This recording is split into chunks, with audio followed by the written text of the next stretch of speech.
Hi அனைவருக்கும் வணக்கம்.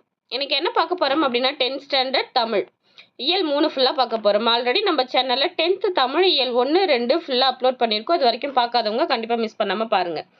இயல் 3ல் என்னென்ன லெசன்லாம் இருக்குது அப்படின்னா விருந்து போற்றுதும், காசி காண்டம், முத்துக்குமாரசாமி பிள்ளை தமிழ், கோபல்லபுரத்து மக்கள், தொகைநிலை தொடர்கள் and last one Thirukkural. So இன்னைக்கு இந்த லெசனில் இருக்க லைன் பை லைன் கொஷின் ஃபுல்லாக பார்க்கலாம். ஃபர்ஸ்ட் லெசன் விருந்து போற்றுதும். ஃபர்ஸ்ட் கொஷின் பார்க்கலாம். விருந்தே புதுமை என்று கூறியவர் தொல்காப்பியர். விருந்தே புதுமை என்று கூறியவர் தொல்காப்பியர். விருந்தோம்பலை வலியுறுத்தி ஒரு அதிகாரத்தையே படைத்தவர் யார்? திருவள்ளுவர். முகம் வேறுபடாமல் முக மகிழ்ச்சியோடு விருந்தினரை வரவேற்க வேண்டும் என்பதை மோப்ப குழையும் அனிச்சம் என்று எடுத்துரைத்தவர் யார்? திருவள்ளுவர். தொல்லோர் சிறப்பின் விருந்தெதிர் தோடலும் இழந்த எண்ணெய் என்ற வரி இடம்பெற்றுள்ள நூல் சிலப்பதிகாரம். விருந்தோம்பல் பற்றி 17ஆம் நூற்றாண்டில் சுவரோவியம் எங்கு உள்ளது? சிதம்பரம். கோவலனை பிரிந்து வாழும் கண்ணகி அவனை பிரிந்ததை விட விருந்தினரை போற்ற முடியாத நிலையை எண்ணி வருந்துவதாக குறிப்பிடுவதன் மூலம் விருந்தினரை போற்றி பேணல் பழந்தமிழரின் மரபு என்று உணர்த்தியவர் இளங்கோவடிகள். கல்வியும் செல்வமும் பெற்ற பெண்கள் விருந்தும் ஈகையும் செய்வதாக கூறியவர் கம்பர். கலிங்கத்து பரணியில் யார் விருந்தினருக்கு உணவிடுவோரின் முகமலர்ச்சியை உவமையாக்கியவர் யார்? ஜெயங்கொண்டார். வருந்தி வந்தவர்க்கு இதழும் கைகளும் விருந்தும் ஒன்று வினைவன எவையே என்ற பாடல் வரி இடம்பெற்றுள்ள நூல் கம்பராமாயணம். தனித்து உண்ணாமை என்பது தமிழரின் விருந்தோம்பல் பண்பின் அடிப்படையாகும். உண்டால் அம்ம இவ்வுலகம் இந்திரர் அமிழ்தம் இவையவ தாயினும் இனிது என தமியர் உண்டலும் இலரே என்ற புறநானூறு பாடலை பாடியவர் கடலில் மாய்த்த இளம்பெருவழுதி. நடு இரவில் விருந்தினர் வந்தாலும் மகிழ்ந்து வரவேற்று உணவிடும் நல்லியல்பு குடும்ப தலைவிக்கு உண்டு என கூறும் நூல் நற்றிணை. அல்லில் ஆயினும் விருந்து வரின் உவக்கும் என்ற பாடல் வரி இடம்பெற்றுள்ள நூல் நற்றிணை. காலின் 7 அடி பின் சென்று என்ற வரி இடம்பெற்றுள்ள நூல் பெருநறாற்றுப்படை. விருந்தினருக்கு தானியம் ஏதும் இல்லாத நிலையில் விதைக்க வைத்திருந்த திணையை விருந்தாக படைத்த செய்தி எந்த நூலில் உள்ளது? புறநானூறு. நேற்று வந்த விருந்தினரை பேணுவதற்காக பொருள் தேவைப்பட்டதால் இரும்பினால் செய்த பழைய வாளை அடகு வைத்தான் தலைவன் என்ற செய்தி இடம்பெற்றுள்ள நூல் புறநானூறு. நெருணை வந்த விருந்தினருக்கு மற்றுதன் இரும்புடை பலவால் வைத்தனன் இன்று கருங்கோட்டு சீறி யாழ் பணயம் என்ற பாடல் வரி இடம்பெற்றுள்ள நூல் புறநானூறு. விதைத்துவிட்டு வந்த நெல்லை மீண்டும் அரித்து சிவனடியாருக்கு உணவளித்தவர் யார்? இளையான்குடி மாரநாயனார். நெய்தல் நிலத்தல் பாணர்களை வரவேற்று குழல் மீன் கறி பலவும் கொடுத்ததாக கூறும் நூல் சிறுபானாற்றுப்படை. இலையை மடிப்பதற்கு முந்தைய வினாடிக்கு முன்பாக மறுக்க பரிமாறப்பட்ட கூடுதல் இட்லியில் நீண்டு கொண்டிருந்தது பிரியங்களின் நீள் சரடு என்ற கவிதையை இயற்றியவர் அம்சப்பிரியா. உணவு உண்ண யாரேனும் உள்ளீர்களா என்று கேட்கும் வழக்கம் இருந்ததை கூறும் நூல் குறுந்தொகை. உணவு உண்ண யாரேனும் உள்ளீர்களா என்று கேட்கும் வழக்கம் இருந்ததை கூறும் நூல் குறுந்தொகை.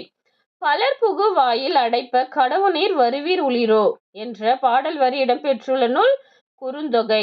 பலர் புகு வாயில் அடைப்ப கடவுநீர் வருவீர் உளிரோ என்ற பாடல் வரி இடம்பெற்றுள்ள நூல் குறுந்தொகை.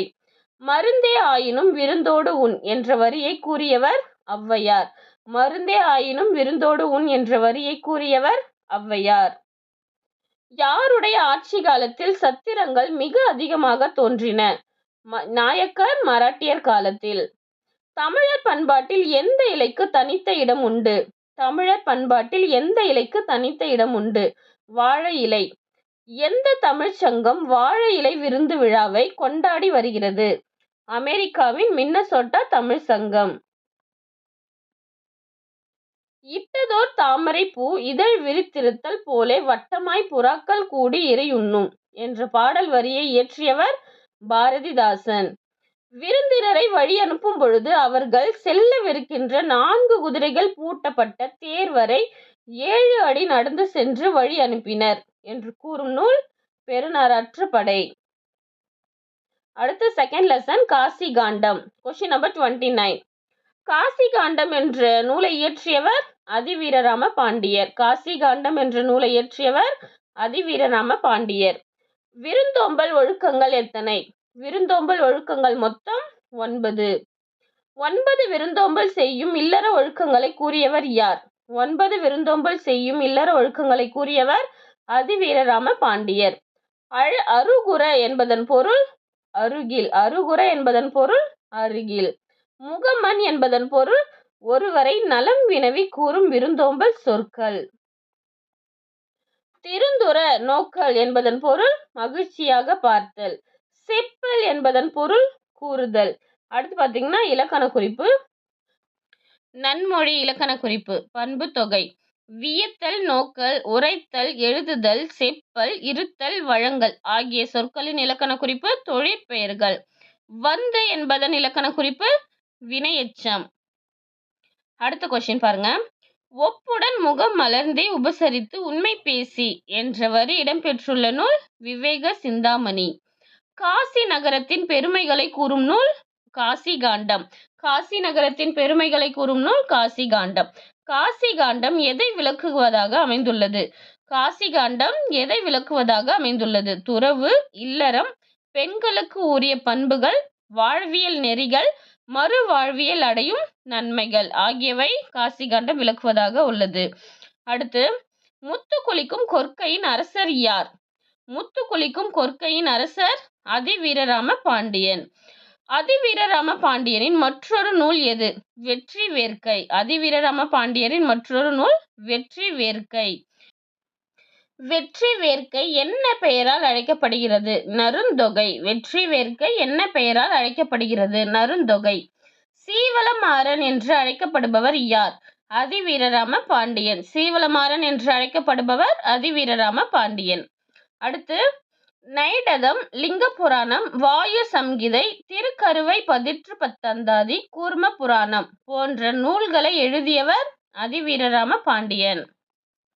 அடுத்த லெசன் முத்துக்குமாரசாமி பிள்ளைத்தமிழ். Question number 45. முத்துக்குமாரசாமி பிள்ளைத்தமிழ் இயற்றியது யார்? குமரகுருபரர். குழந்தையின் தலை அசைத்தலுக்கும் சந்தம் அமைத்து தருவது பிள்ளைத்தமிழ். செம்போனடி சிறு கிங்கினியோடு சிலம்பு கலந்தாட என்ற பாடல் வரி இடம்பெற்றுள்ள நூல் முத்துக்குமாரசாமி பிள்ளைத்தமிழ். பண்டி என்பதன் பொருள் வயிறு. அசம்பிய என்பதன் பொருள் ஒளி வீசுகிற. உச்சி என்பதன் பொருள் தலையுச்சி கொண்டை. அடுத்து பார்த்தீங்கன்னா இலக்கண குறிப்பு. குண்டலமும் குழைக்காதும் எண்ணும்மை. ஆடுக என்பது வியங்கோல் வினைமுற்று. அடுத்து செங்கீரை செடி காற்றில் ஆடுவது போன்று குழந்தையின் தலை 5 to 6 மாதங்களில் மென்மையாக அசையும். இப்பருவத்தை செங்கீரை பருவம் என்பர். அடுத்து அணிகலன்கள். காலில் அணிவது சிலம்பு கிங்கினி. இடையில் அணிவது அரைஞான். நெற்றியில் அணிவது சுட்டி. காதில் அணிவது குண்டலம் குழை. தலையில் அணிவது சூழி. இது பார்த்தீங்கன்னா ரொம்ப இம்பார்ட்டன்ட். கண்டிப்பாக கொஷின் கேட்கறதுக்கு நிறைய சான்சஸ் இருக்கு. அடுத்து சேயுடன் மகிழ்ந்து குலாவும் தாய் சுவர் ஓவியம் எங்கு உள்ளது? சிதம்பரம் 17ஆம் நூற்றாண்டு. சிற்றிலக்கியம் எத்தனை வகைப்படும்? 96. பிள்ளைத்தமிழ் எந்த வகை இலக்கியம்? சிற்றிலக்கியம். பிள்ளைத்தமிழ் சிற்றிலக்கிய வகைகளில் ஒன்று. இறைவனையோ தலைவனையோ அரசரையோ பாட்டுடை தலைவனாக கொண்டு அவரை குழந்தையாக கருதி பாடுவது முத்துக்குமாரசாமி பிள்ளைத்தமிழ். இறைவரையோ தலைவரையோ அரசரையோ பாட்டுடை தலைவனாக கொண்டு அவரை குழந்தையாக கருதி பாடுவது முத்துக்குமாரசாமி பிள்ளைத்தமிழ். பாட்டுடை தலைவரின் செயற்கரிய செயல்களை எடுத்து எம்புவது எது? பிள்ளைத்தமிழ். பாட்டுடை தலைவரின் செயற்கரிய செயல்களை எடுத்து எம்புவது பிள்ளைத்தமிழ். பிள்ளைத்தமிழ் எத்தனை வகைப்படும்? பிள்ளைத்தமிழ் 2 வகைப்படும். ஆண்பார் பிள்ளைத்தமிழ், பெண்பார் பிள்ளைத்தமிழ். பிள்ளைத்தமிழ் எத்தனை பாடல்களால் ஆனது? பிள்ளைத்தமிழ் மொத்தம் 100 பாடல்களால் ஆனது.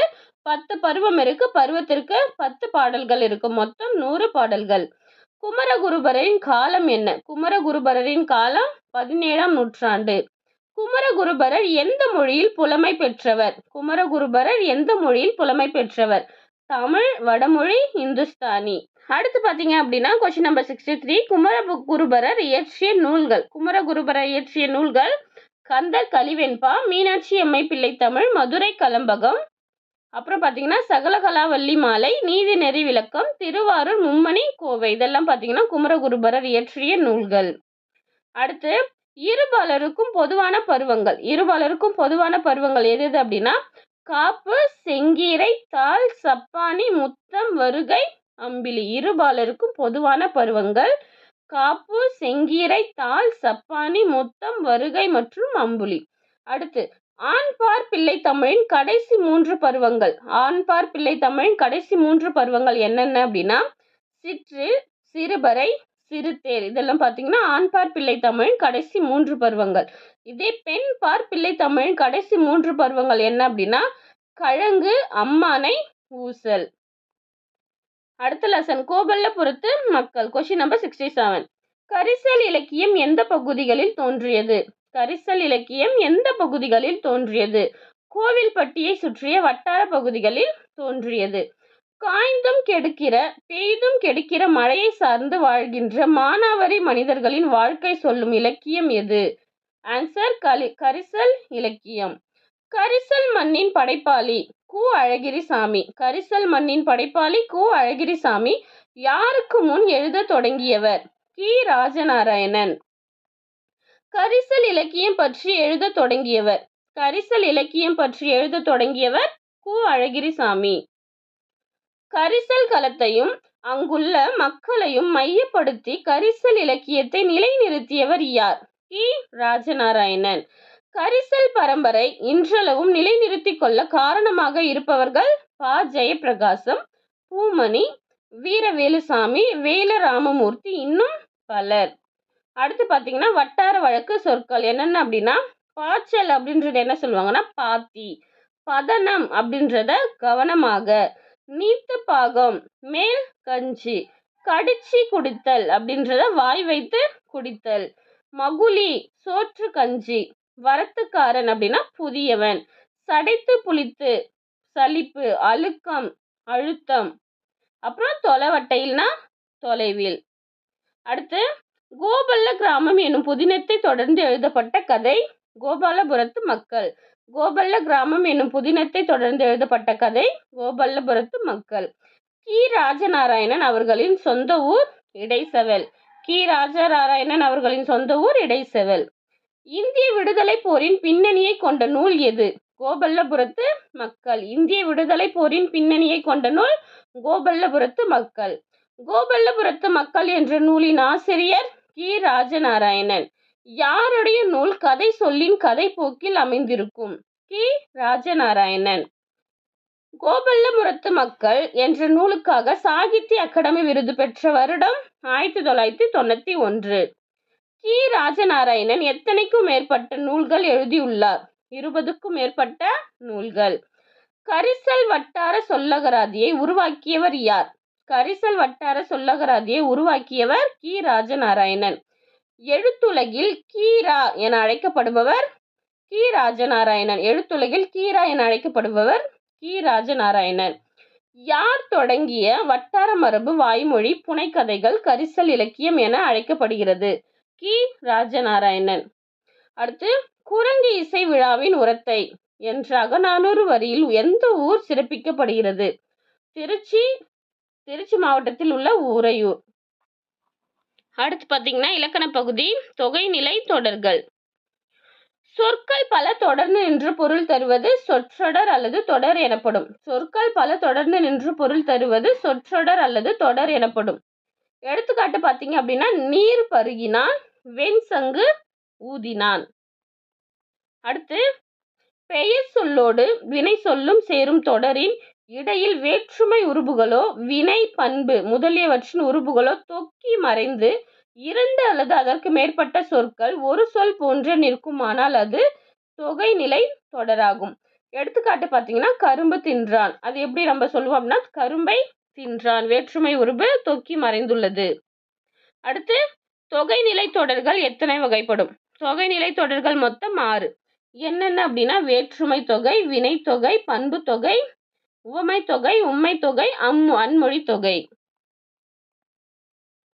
அடுத்து வேற்றுமை தொகைக்கு எடுத்துக்காட்டு பார்த்தீங்க அப்படின்னா மதுரை சென்றார். ஒரு தொடரில் வேற்றுமை உருபு அதன் பொருளை விளக்கும் பயனும் சேர்ந்து மறைந்து வருவது உருபும் பயனும் உடன் தொக்க தொகை. எடுத்துக்காட்டு பார்த்தீங்க அப்படின்னா தேர்ப்பாகன். இப்போ தேர்ப்பாகன் அப்படின்றத என்ன பொருள் கொடுக்கும் அப்படின்னா தேரை ஓட்டும் பாகன். அடுத்த கொஸ்டின் நம்பர் 90. காலம் காட்டும் இடைநிலையும் பெயரச்ச விகுதியும் மறைந்து நிற்க வினை பகுதியை தொடர்ந்து ஒரு பெயர் வந்து ஒரு சொல்லை போல் நடப்பது வினைத்தொகை. காலம் கறந்த பெயரச்சமே வினைத்தொகை எனப்படும். எடுத்துக்காட்டு வினைத்தொகைக்கு பார்த்தீங்கன்னா வீசு, தென்றல். அடுத்த கொஸ்டின் நம்பர் 92.